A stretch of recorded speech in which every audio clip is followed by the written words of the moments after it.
If you give yourself to God, you're largely protected from the really bad things of life. If you do not give yourself to God, that little evil voice whispering in your ear can easily set traps for you. Tyler had fallen into Satan's trap.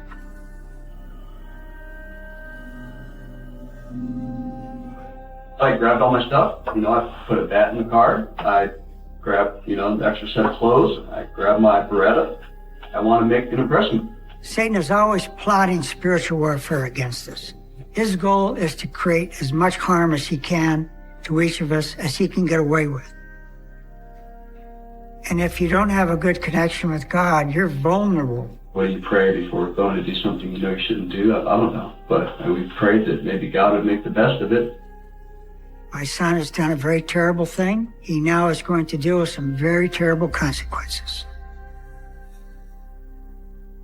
This picture makes me smile.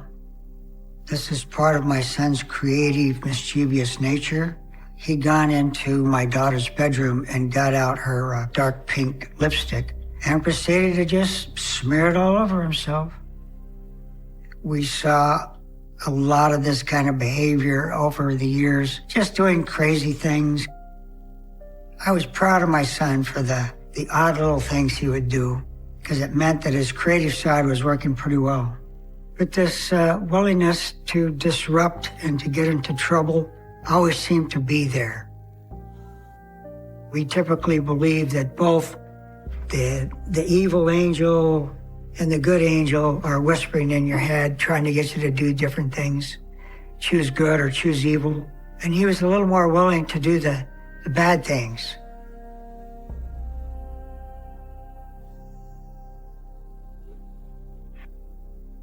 I referred to my son as the living torpedo. He was always getting in trouble. There was an instance with my son when he was very young. My first wife had gone out to some church event that night, so I was left to babysit. And so while I was on my computer, I could hear all this commotion of things being knocked off tables. I thought, well, you know what? I better investigate.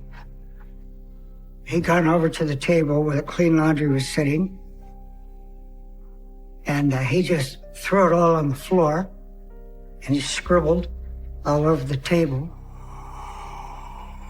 He took baking soda, and he just dumped it in the kitchen floor. Then he took salad dressing, and he dumped the salad dressing on his toys.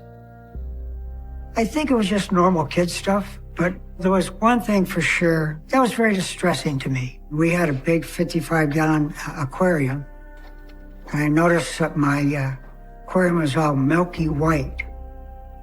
One of the two fish was floating dead on top of the water. So then I asked my very young son what he had done. Tyler?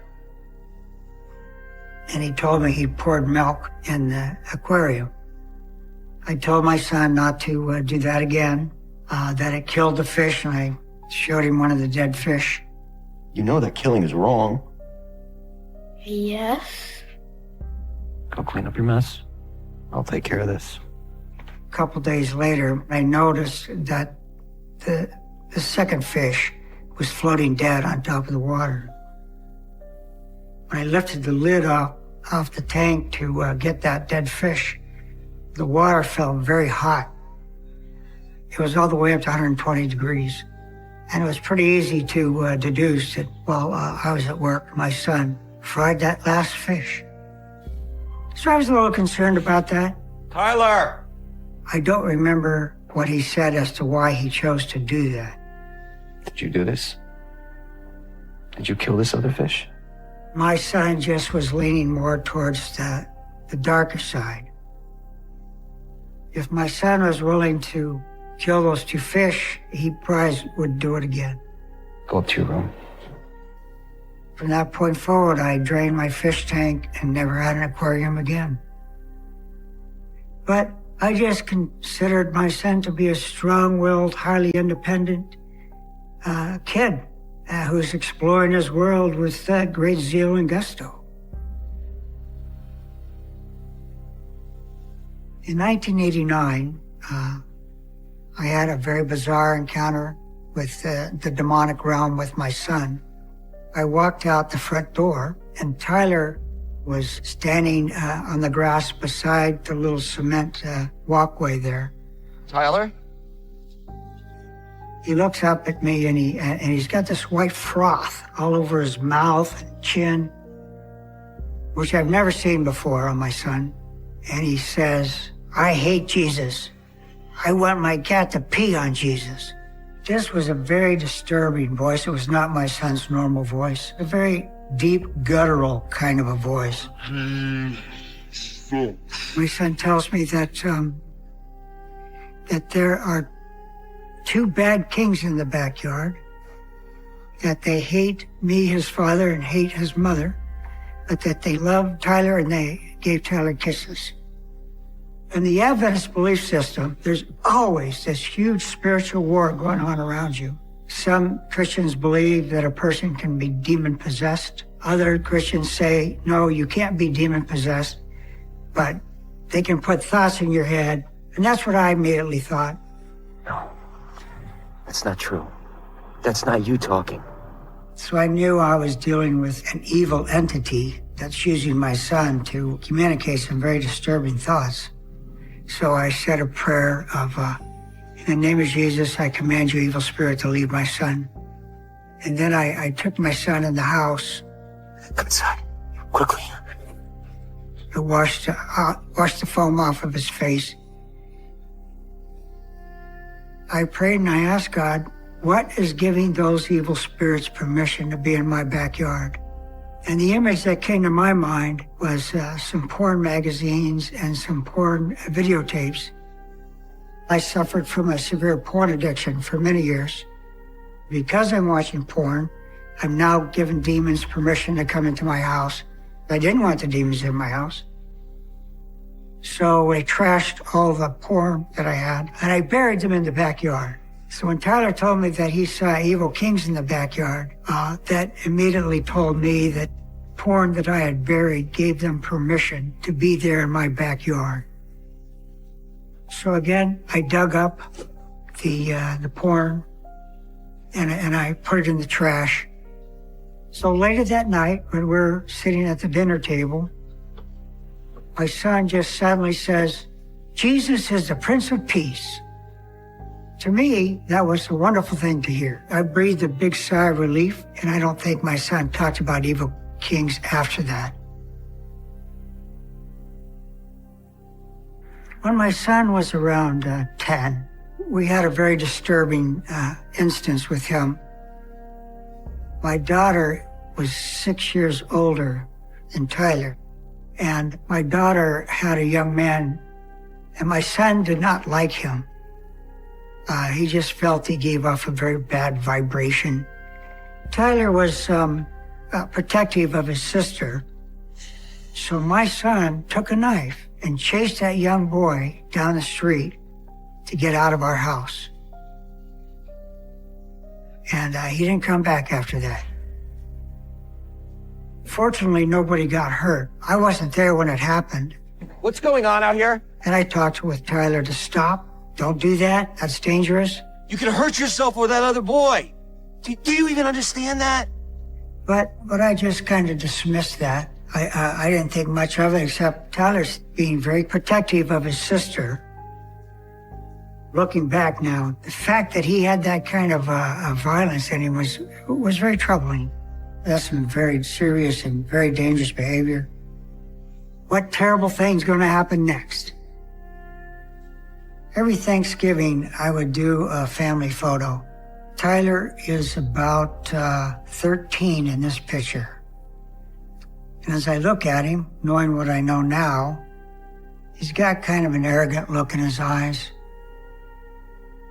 This is the beginning of the rebellious teen years. I've been warned that all your kids are going to go through rebellion, but I did not expect the hard level of rebellion that ended up unfolding. He wanted to not go to school. He wanted to stop going to church.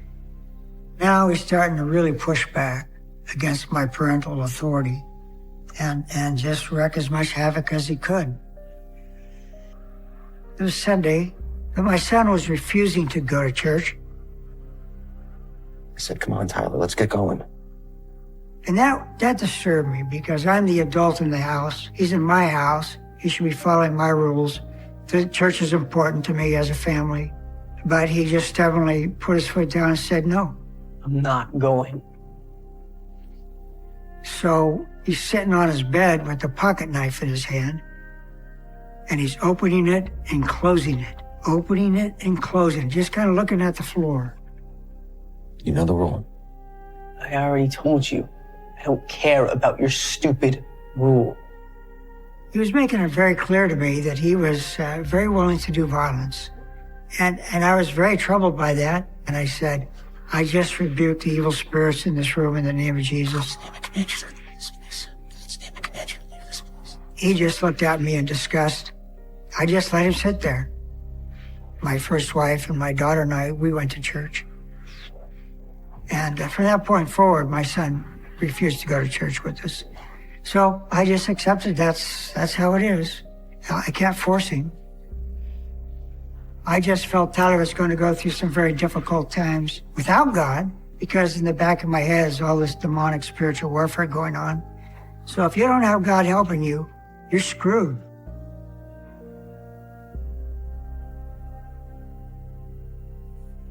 What I have in my hand here is a ledger dated 2001. At the start of every new year on January 1st, I would get myself a blank ledger and I would start keeping a diary. As you can see from this first page, it's just filled with stuff. This is when Tyler's in his teen rebellion years. By this time, Tyler has missed a lot of school, which is very upsetting. Here on January 24 is a diary entry about Tyler. Yesterday, Nellie took Tyler in for a physical about us constantly being sick and missing school. The doctor said to Tyler, until you are 18, your mother owns you. He said next time he slept in, the mom should pour ice cold water on him to force my son to go to school. So my wife told me this story.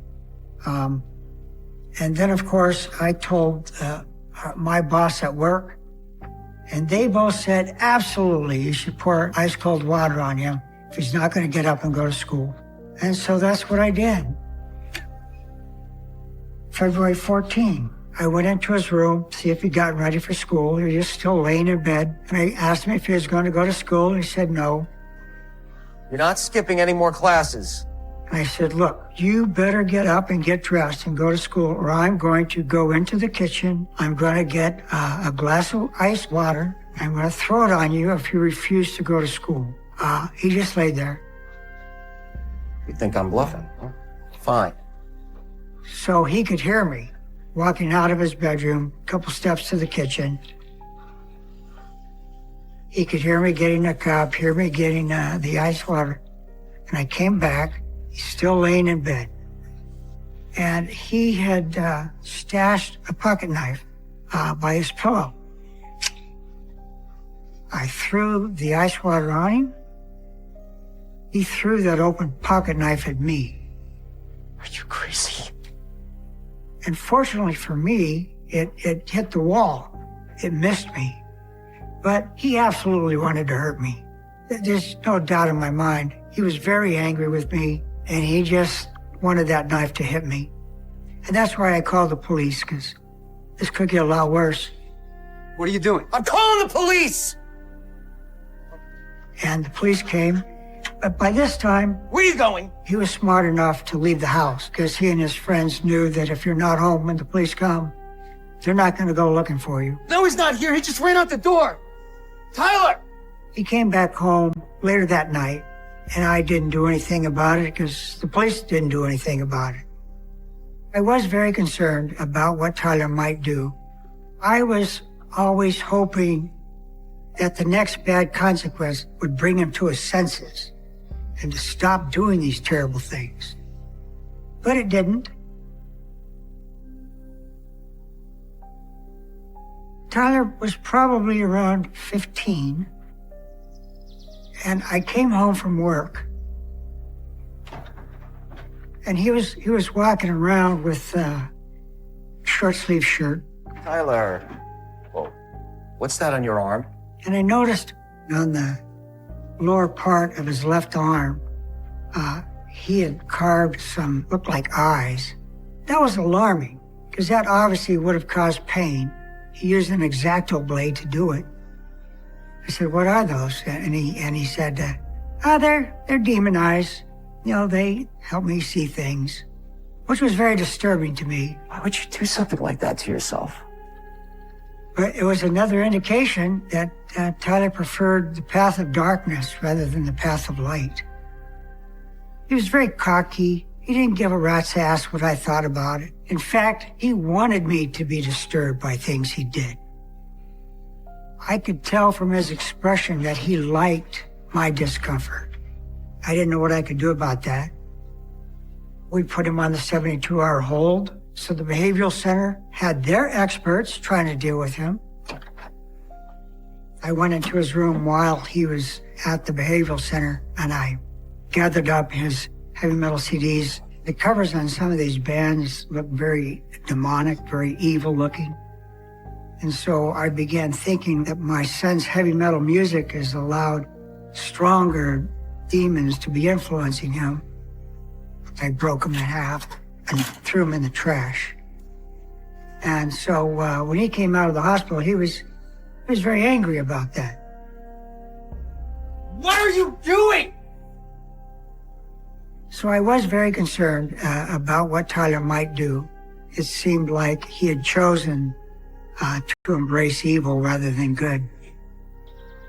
My wife is an occupational therapist, and she's very big on counseling. So she would take my son Tyler and I to different counseling sessions. The counselor didn't have any beneficial effect on my son's behavior. And it was very disappointing to me how the police couldn't help, how the behavioral center people couldn't help, counseling couldn't help. I felt I did everything I could possibly do, and nothing seems to be working with my son. But I get impressions from the Holy Spirit to help me kind of understand the situation and what I should do.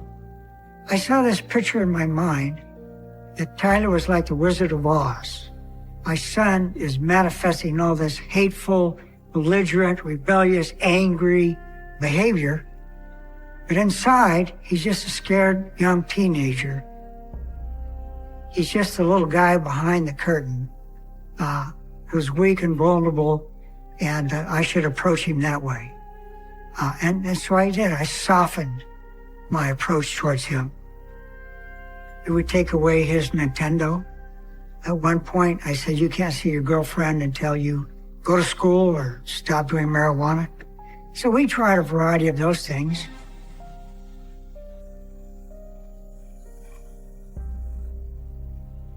In 2001, my wife handed me a letter that Tyler had written to her the night before.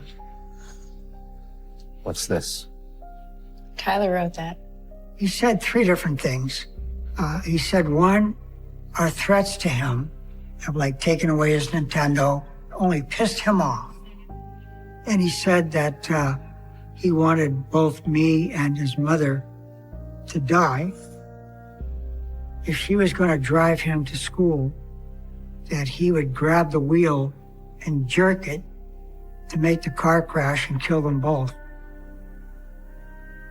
And he said if we didn't let him see his new girlfriend, someone was going to get hurt. He's not getting better, Eugene. I can't do anything to make him stop his violent behavior. They were the experts. They're the ones that are supposed to know what to do. The police did come and pick up Tyler and took him to Behavioral Medical Center. I think he was there for a week. And then when he came back, he just came out as belligerent to me as before. Didn't seem to do him any good at all. He just hated me. I'm the parent. I'm supposed to get him to go to school. I'm supposed to make him stop smoking marijuana. I'm supposed to make him stop threatening people with a knife, but I felt like my hands were tied, and there wasn't much I could do about it. All I can do is write it down in my journal and start the next day with a blank sheet of paper and see what the hell happens next. When he came out of the hospital, I did let him start seeing his girlfriend again. But then, after about a month or two, she decided she didn't want to be his girlfriend anymore, so she broke up with him. When this girl broke up with him, I didn't notice any unusual angry behavior on his part in the house, but I guess he felt the need to express his anger, his frustration, his stress. Both my first wife and I, we were at work when this happened. So we didn't find out about the voicemail until we got home and checked the answering machine. Hey, Tyler, what the hell is the matter with you? You think this is funny? The girlfriend's older brother called my house and left a message on our voicemail that if Tyler came anywhere near his sister, he was going to come over and kill him. I promise you'll regret it. I thought, what the hell is this? Why is this guy having death threats against my son? So we called the police. So the police went out, talked to the brother. Tyler had written a very violent poem called Eviscerate. They brought it back to our house to show us what Tyler had written. Here's what the poem says. Kill the bitch, the snitch, the witch, just to watch her lifeless body twitch, just to scratch my murderous itch. Her dying breath is my every last wish. Eviscerate, stab, gouge, and slice. It'll be so nice as to end your life. They should have never let me out of my cage, skilled with blades, filled with rage. I hope you fear the words I say. Someday you'll pay for your cold ways. This poem got Tyler in a lot of trouble. The poem was not as troubling to me as it was to his mother. His mother was very distraught over this. She couldn't comprehend this level of anger that was coming out in this paper. But I didn't expect my son to actually act on it. He likes to do shocking things. I had done something similar when I was in the 12th grade in boarding school. I wrote poems like this. I wrote out my pain in very dark language. So I saw this from the perspective that this is just emotional pain. The last couple sentences, it says, I may get carried away with the words I say. It's just the way I cope with this heartbroken pain. So from my perspective, these are just big, scary words. This is not meant to be a real death threat.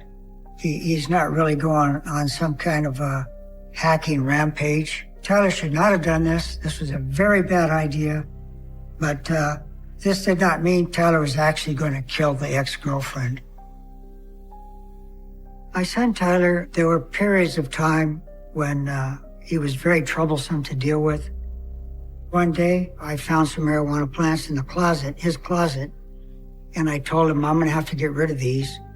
And he said, if you do that, that will be a huge mistake.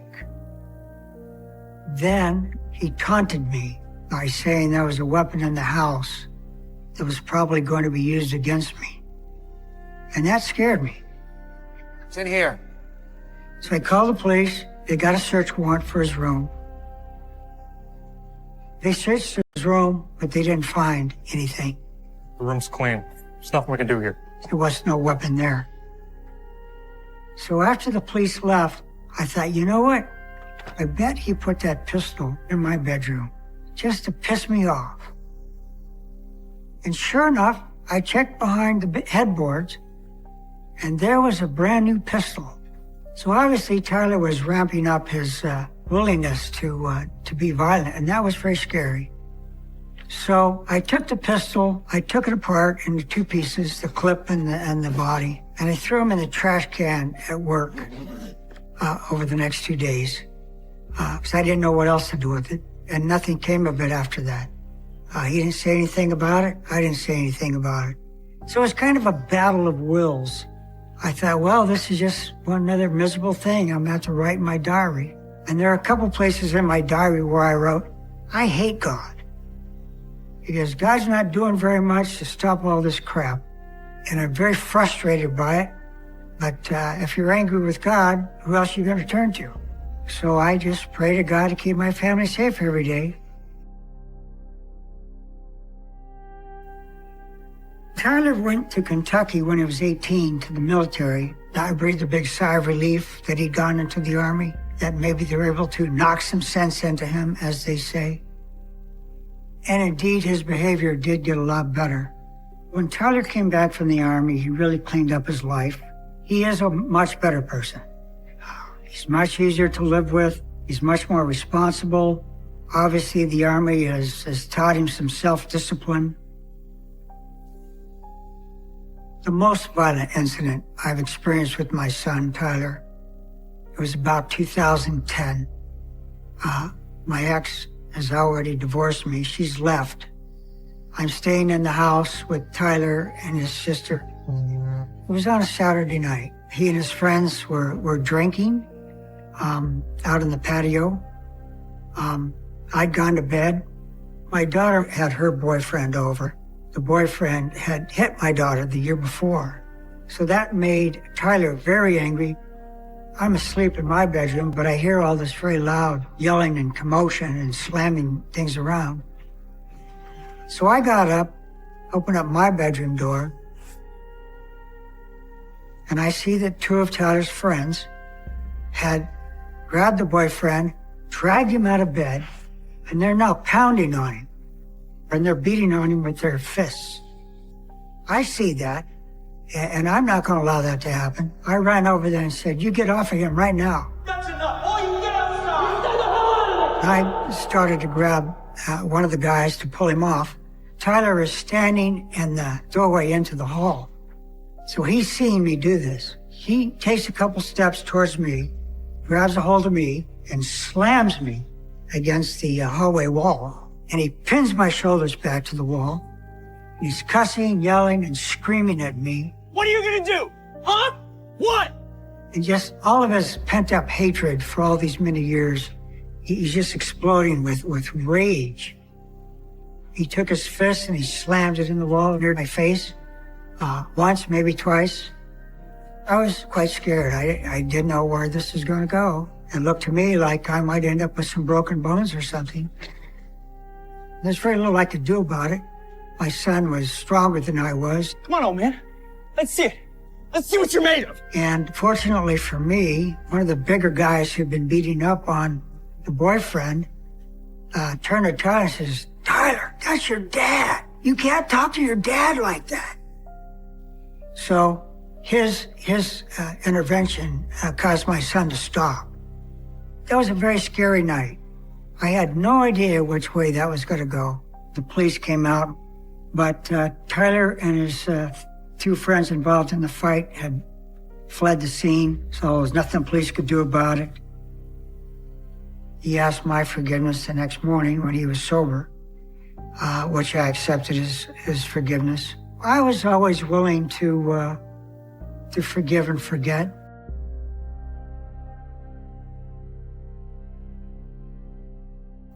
When Tyler got married to Caroline, she was the love of his life. My son was married in July 4, 2015. About 3.5 years later go by. After he got his college degree, he starts working for a computer company. So he's doing pretty well. He's making money. Things seem to be going great for my son and Caroline, but they were not going great. Apparently, she's having intimate sexual exchanges on the phone and email to another guy. And Tyler knew about this. And we did not learn how bad the situation was until the evening of December 22, 2018. My second wife and I, we're watching a movie, and our doorbell rings about 10:45 at night. So I got up and went to the front door, and my son Tyler's standing there. quite surprised to see him. Tyler. Hey, Dad. I invite Tyler to come in. He said, no, he just wants to stand there at the door. It's very odd behavior. And then I said, well, what's the purpose of this visit? And he said, I may have killed a man. 911, state your emergency. We heard gunshots, and the guy slumped over in the car, and the car's running. That's horrifying news. So I said, what the heck happened? Then he told my wife and I that his wife is having an affair with a previous ex-boyfriend. That just ripped his heart to pieces. So now he has to decide what to do about it. You know, and if I don't do something to make her believe that there's consequences, then it's never going to stop. So I want to save the marriage. I want to save it, and I want to fight for her. And at this point, it's like, it makes me feel like I'm less of a man. So Tyler used Caroline's phone, texted Justin, the ex-boyfriend that was having an affair with his wife, Caroline, that Saturday afternoon, said, I'd like to meet you again. My intent was to set up a meeting, you know, somewhere where he thinks she's going to be there, and then suddenly I'm going to run up on him, you know, with a bat and kind of scare him. So I put, my husband's gone for the night. Do you want to meet me tonight? And then he says, tonight? So you're portraying to be her on Yes, the phone? I'm pretending to be her. Justin got the text, thought it was Caroline, agreed to the meet. Tyler said he went out to meet him. Walk up to his driver door, open it, and there he is, and he looks at me startled, and I have the bat with one hand, and I just kind of swing it at his door, and he goes and grabs some weapon and tries like to jump out of the car, and so at this point I'm like, oh, I'm not about to get shot or tased or whatever. He'd brought a bat with him to this meeting, but he'd also brought his Glock pistol. Grab my waist, and I pull my gun out, and I turn around, and he sees my gun, and so he goes to like duck back in the car, and at this point I just lost it. I cocked it, and I just unloaded on the back of his car. He said, well, all you did was shoot at the car, so surely you must have missed. You weren't trying to shoot him. I still don't know if I hit the guy. I really hope that I didn't. I'm afraid that I did. I don't know. I didn't want to. I mean, I wanted to hurt the guy, but I don't want to hurt the guy. I just want to make an impression on the guy. We said, why don't you come in, spend the night with us, and we'll contact the police in the morning. But he said no. He said he wanted to see his sister. We didn't try to stop him. So he left, told us that he loved us. The next day, I received a call. The police had come to her house and had arrested Tyler. That's how we found out about it. Thinking about stuff now, what would you have done different? Not get married.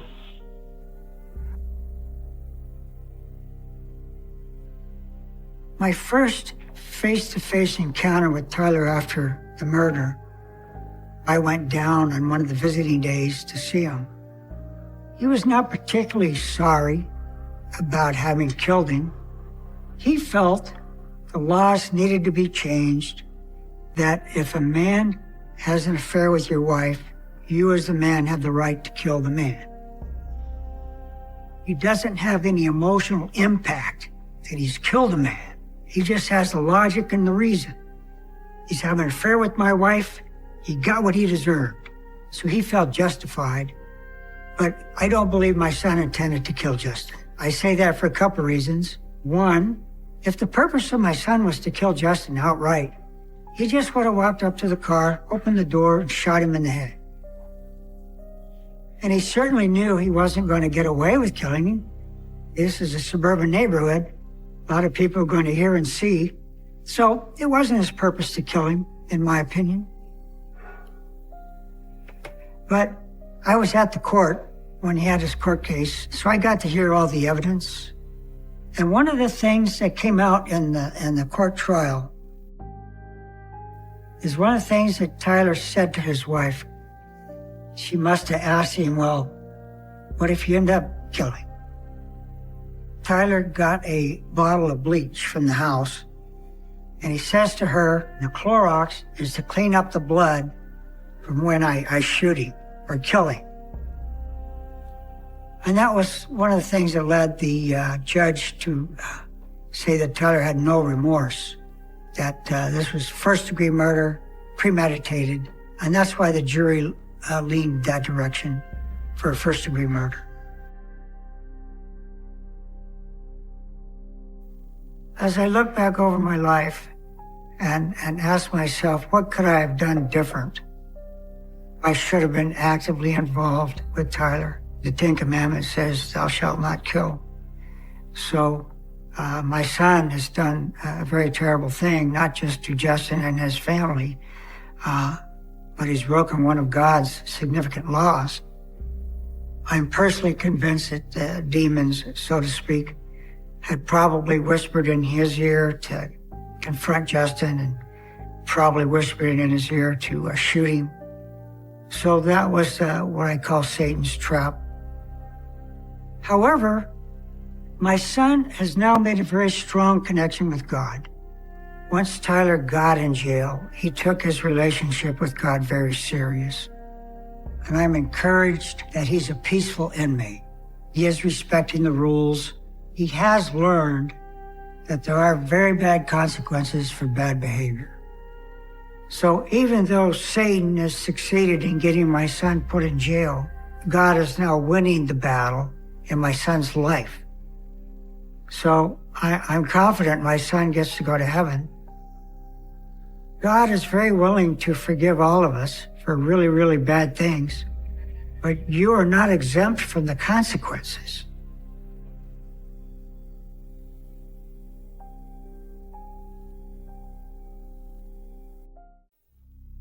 Oh, you guys are killing me. That picture makes me feel anger and sadness.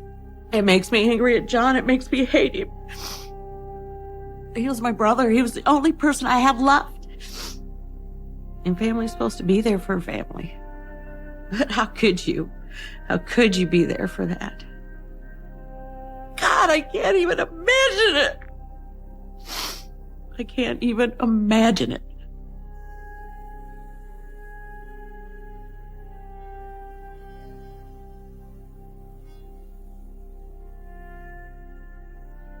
Doesn't even look like John. Doesn't look like the John I remember. He could have had a really good life. Somewhere along the way, he took a wrong turn. The damage that he has done is unrepairable. There's no going back.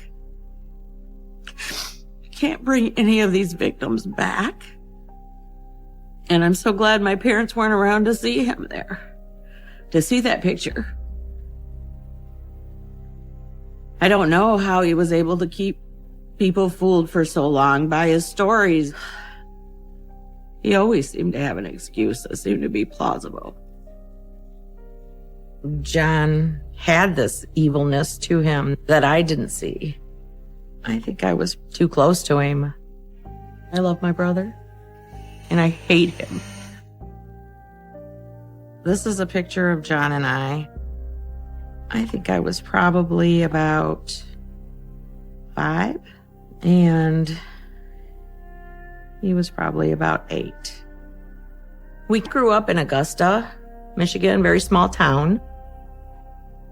John and I were very close. I loved him. I looked up to him. And I wanted to do what he was doing. Playing baseball, playing kickball, playing hide and seek. We did it all together. Oh, I'd love to go back to that time. John and I had a fantastic childhood. It was a normal childhood. Somewhere along the way, something happened with John. He let evil in.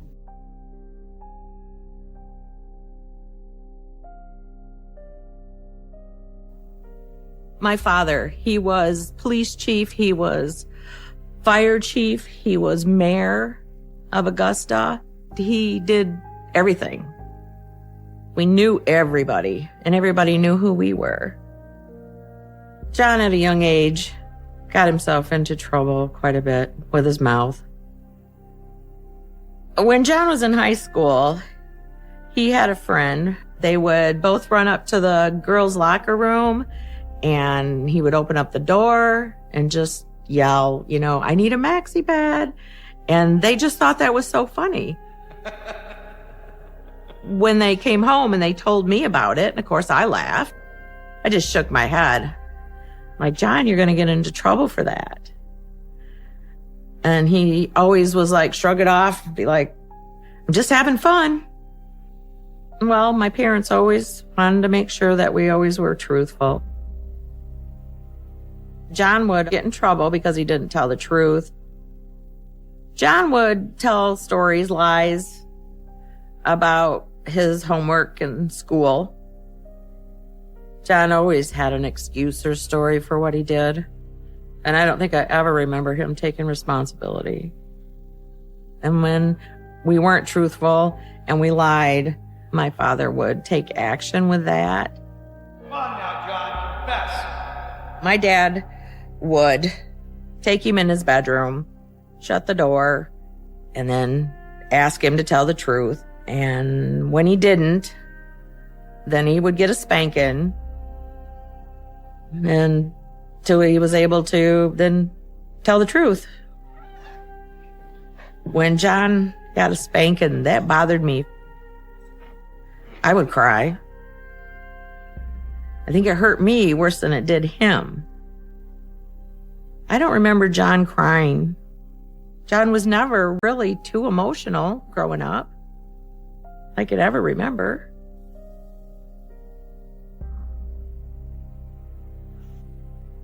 John and I used to play games at night after my mom and dad went to bed.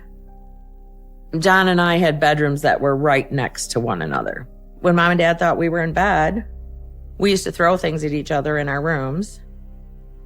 It was mainly stuffed animals, and we'd just throw them back and forth and just laugh. We did it all the time. One night, I threw a stuffed animal into his room, and he didn't throw it back. So I threw something else. He didn't throw it back. So I grabbed something else, and I threw it. This time, John came back, but he walked right into my room.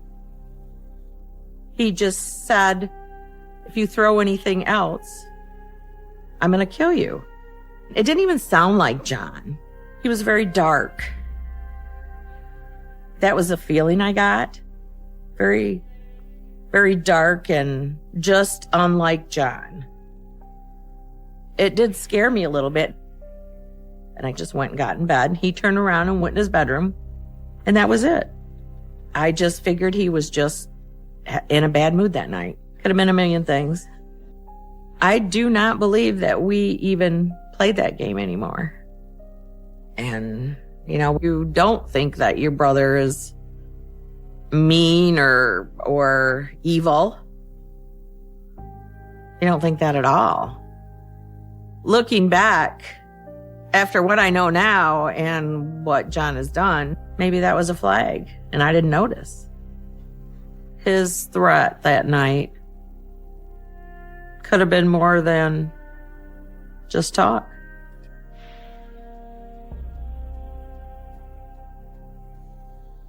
Growing up, John and I both had a paper route when we were kids. He did one side of town and I did the other side of town. One day I was on my paper route and I was delivering a paper to this house that had a big, beautiful dog. When I walked up to the porch, here come that big dog. The dog jumped on me, put me down to the ground. Then I remember the people that lived there coming out and pulling the dog off me. I was crying when I went home. Mom and Dad were calming me. We talked about how the dog had attacked me. I had a few bite marks on me, but there was no blood or anything like that. But it scared me. I know John was there, but I don't remember John ever saying anything at that time. or even acting upset over the situation. When I went to do my paper out the next day, the dog was nowhere to be found.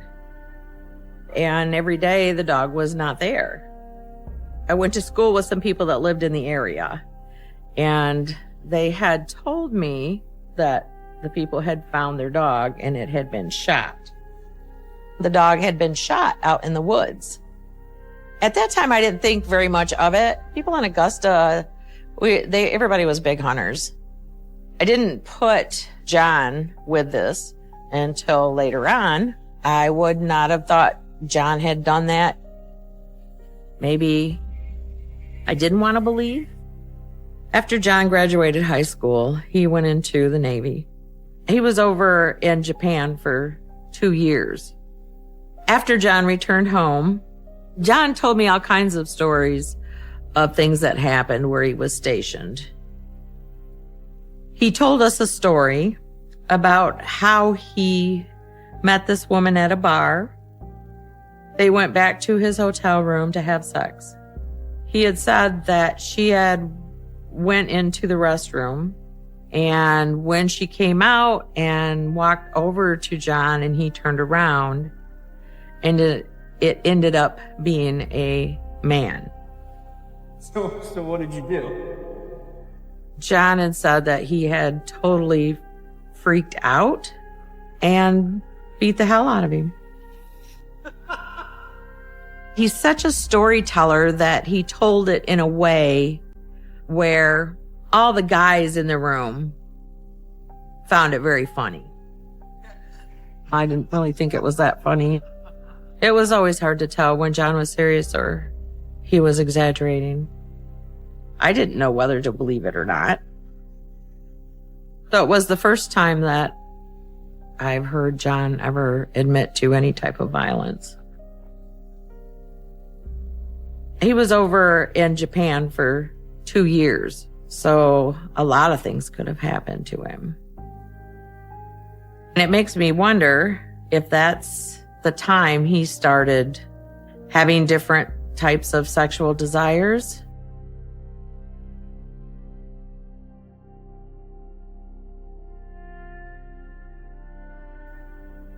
John got together with one of my friends from high school. She got pregnant and they got married. His life was good. Their marriage seemed to be okay. There was problems, but from what I seen from the outside, John was a doting husband. Good afternoon, ladies and gentlemen. One day, I remember sitting in my apartment, or just watching the news. I remember hearing John's name on the news. They had said that John White had been arrested for stabbing Teresa Morris numerous times. She survived the attack. I immediately just freaked out, I guess is the best words to say. I couldn't believe it. John's wife called me on the phone. She told me that John and Teresa were downstairs smoking pot, and next thing she knew that John was running up the stairs screaming that he had killed her. He had killed her and to call the police. I just needed to go see John.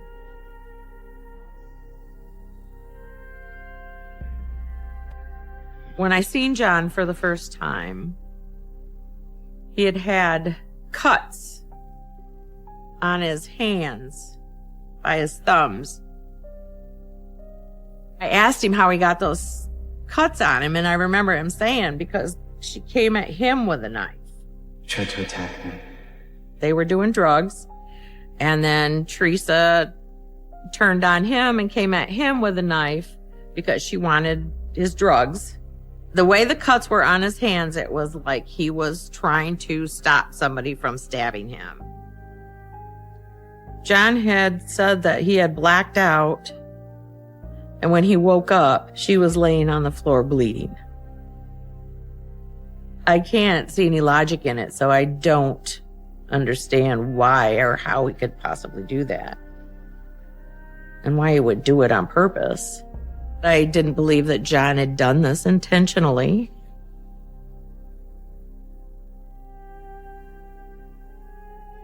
According to Teresa's testimony, his whole demeanor changed. I remember her saying that it was like he was not there. His eyes were like black, and then that's when she got scared. Looking back now, I believe that Teresa told the truth. There's just got to be more to that story, because you just don't go downstairs to stab somebody. That would make him the sick person, evil person that he was. My dad and the lawyer decided to go for a temporary insanity plea. John only served 2 years for his crime in prison and got out on good behavior.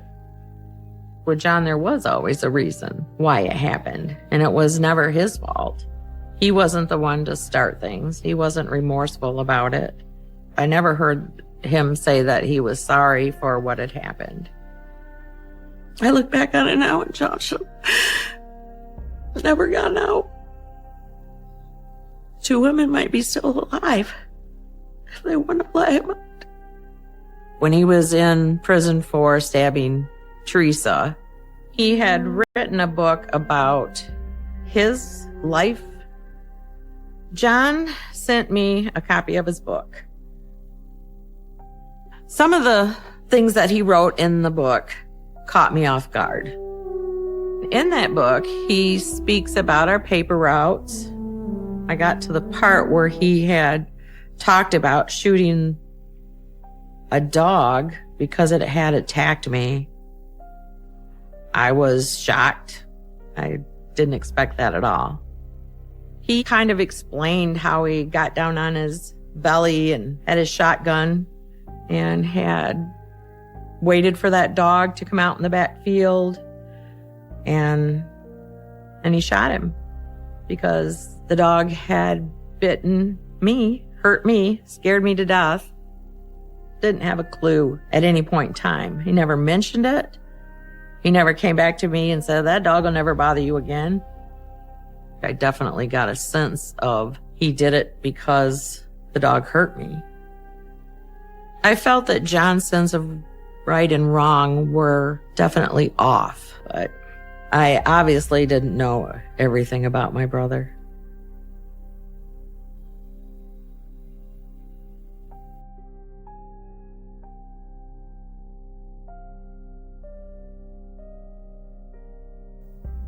So this is a picture of John and his big truck that he drove. He was very proud of that truck. Back then, I thought it was very cool that he was an over-the-road trucker. I thought, how cool would that be just to go and just cruise around the United States? Well, he used to tell me about all the great things he's seen and been through, and then he also talked about prostitutes in the truck stops. He called them lot lizards. They would come up and talk to all the truckers and talk to him. He never said anything about having sex with them. But according to his friends, he told them that he had taken prostitutes into his truck, and after they had sex, he dumped them in the dumpster. He did not actually say that he had ever killed any of them. Just when he was done, he referenced throwing them into the dumpster. I thought for sure when I first heard it that his friends were just making things up. Or John was again telling one of his stories.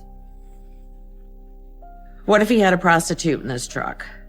What if he killed somebody in this truck and dumped her in a dumpster? Seeing where things went to,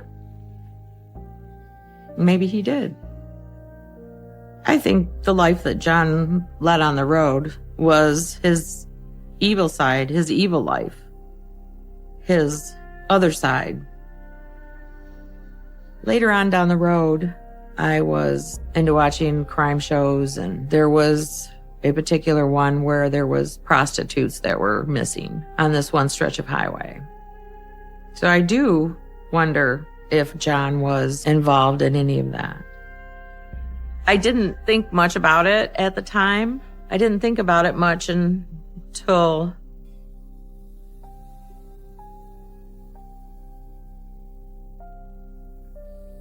about this time. Him and his wife were not getting along. They were having problems. He took a job at a laundry place that did linens for hospitals and such. And this is where he met Vicky Sue Wall. He told me that he had fallen in love with her. He had an affair. He also told me that he would meet Vicky in the parking lot, and she would get in his truck and they would go and have sex. I think I'm in love. I don't want to hear about this. I told him he needed to come clean with his wife. That's enough. But John didn't want to tell his wife. In July of 1994, we got a call from John's wife about 2 or 3 o'clock in the morning. His wife had said that he had hurt someone and he was going to end his life. I was totally freaked out. I remember going and getting in the car and going to look for John. There was something very strange going on.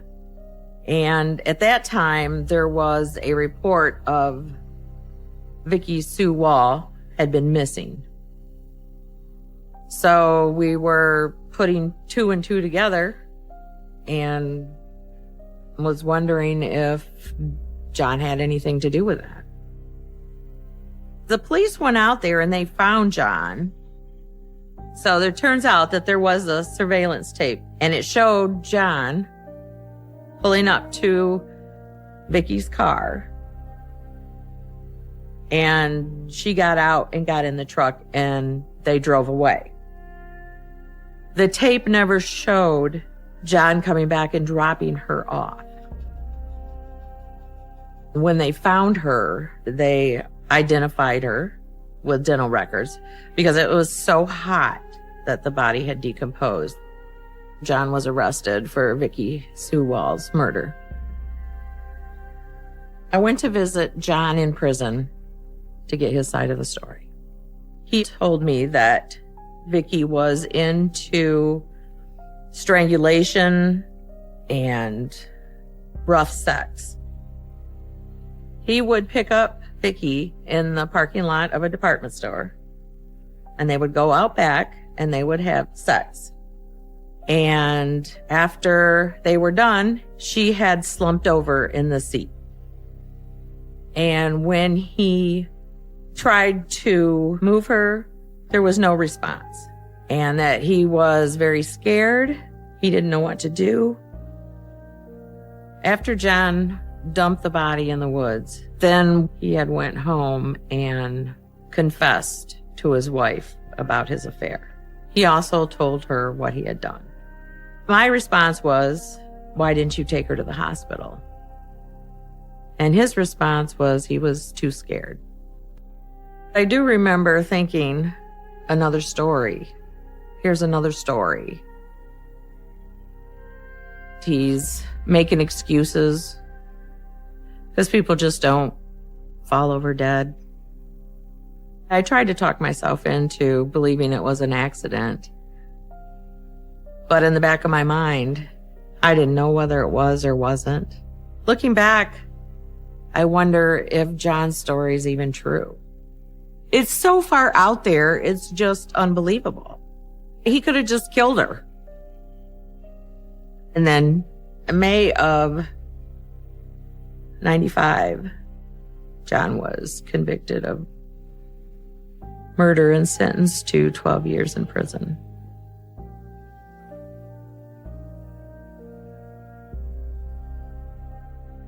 While John was in prison, his wife divorced him. He became a minister and had told me that he had given himself to Christ. He assured me that his past was behind him. I wanted to give him the benefit of the doubt. I'm just that way. So if he said he was changed and that's what he wanted to do was go to Christ, who was I to say he didn't? John came to live with us, and he tried to find multiple churches to minister, but because of his background, he didn't have any luck with that. I remember him dating online, and that's when he met Sally. She was a very, very nice lady. Funny, fun to talk to. She told me that she absolutely adored him and loved him. And I was pretty happy about that because John loved her. I asked him, I said, "Does Sally know about your past?" And he said yes. Then I went to Sally and asked Sally if she knew of John's past. He gave you all the gory details? And she said yes. I did wonder what she really did know. There was an opening for a minister at her church. The church took him in, they welcomed him in. He decided to move up there. And John was very happy. As time went on, John and Sally became engaged. Sally had a daughter of her own, and her name was Rebecca. She was a very beautiful girl. She was funny. She was nice. John was excited about Rebecca becoming his stepdaughter. They were growing close. John moved into a trailer park, and Rebecca lived in the same trailer park. Rebecca had a young son, and John talked very highly of him and doing things with him. With John and Rebecca, the relationship that they formed was a father-daughter relationship. John was sick. He came down with a really bad cold. And since Rebecca lived in the same trailer park, she would take him soup, check on him, bring pizza over. And on the other hand, when Rebecca would have to go to work, John would come and take her son, take him to daycare, whatever she asked him to do. They kind of just helped each other out. But there was a time that John had called me and seemed to be a little bit upset. Rebecca had promised to have pizza and movie night, and she had backed out on John. She's got some damn nerve. Rebecca stood John up that night to get together with her baby's father. I believe that they were going to try to make amends. He was like, "I can't believe she did that after all I've done for her. I have done so much for her. I can't believe that she would stand me up like that." And he would repeat himself. John was going on and on about it, and I just thought that it was a little bit ridiculous to be going on that much about it. I gotta go. After John and I hung up the phone, I really didn't think too much of it. In hindsight, I think that he was becoming obsessed with her at that point. As I look back, obviously, John had sinister thoughts about his stepdaughter. On October 30th, I received a phone call from John, and he told me that Rebecca was missing. John had told me that he was supposed to pick up her son and take him to a Halloween party. But when he went to pick him up, Rebecca was nowhere to be found. John told me that he had called the police and everybody was out searching for her. I had just that little bit of hope that Maybe she was with her other friends. I wanted that so bad. So bad. Mothers just don't leave their small children by themselves. I felt that something was wrong there. That John had done something. I just got a horrible sinking feeling. A day or so after I had that conversation with John, I received a call from Sally. She seemed very upset. She had told me that they had found Rebecca and that she had been murdered. She also told me that John had called her from the police station. He told her that he loved her and that he was the one that murdered Rebecca. And we just cried. It makes me angry at John. It makes me hate him. It makes me feel horrible for what Rebecca went through. And right there breaks my heart. The crime scene tape at Rebecca Gay's mobile home was already there with the other Halloween decorations. At an afternoon press conference, police detailed John White's confession. First, they say, early Halloween morning, White went through an unlocked door at Gay's home and saw her in the hallway. He told police he wanted to act out a fantasy of killing a woman and having sex with her dead body. The suspect... No. Can't do that. I can't do that. I know what he did to Rebecca. I know. And I don't want to watch it. Sorry, I don't. I know what he did. He walked into her trailer and hit her on the head with a mallet, and he had sex with her dead body, and he threw it in the ditch. And yeah, I've been there. It's not a good place for me. I'm sorry. What he did to her is unforgivable. When I turned on the news, I saw John confessing to the murder of Rebecca. I remember feeling anger and being appalled. And this morning, I deleted these downloads I had, and they were called Psycho Thriller. They're movies of guys, strangling women and basically raping them after they strangle. When I drink, that's what I want to do. And I had drank 5 beers, and I remember walking across the lawn. I opened her back door, and I went in, and that's when I had rubber mallet in my hand. And she came down the hallway because she heard the door open and close. And she looked out back, I hit her with the mallet, I don't know how many times. I just couldn't believe it. I was shocked. Everybody was shocked. It's evil that does that. I know that I am a terrible monster. I need to be in a cage. John was convicted of murder and 56 years in prison. He deserved a lot more than that. He deserved to die. When I look at this picture, I see John White, a serial killer. This isn't my brother. I always gave him the benefit of the doubt.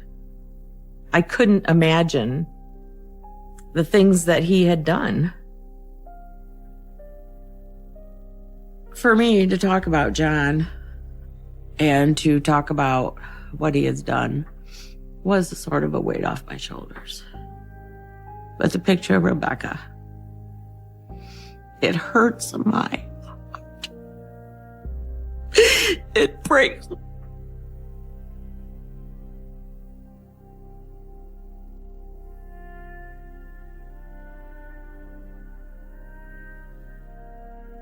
This is a letter that I received after John was in jail for the murder of Rebecca.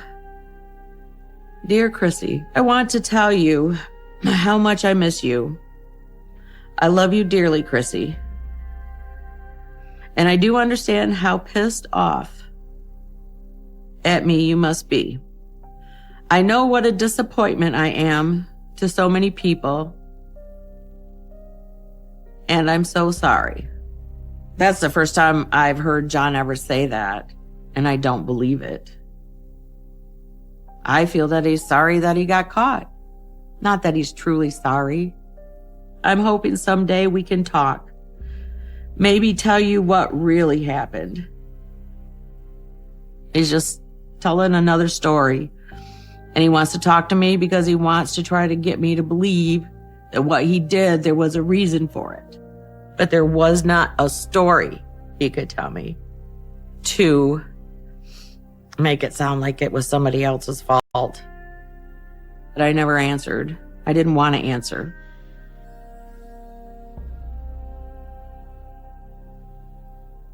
John called me every day, sometimes twice a day.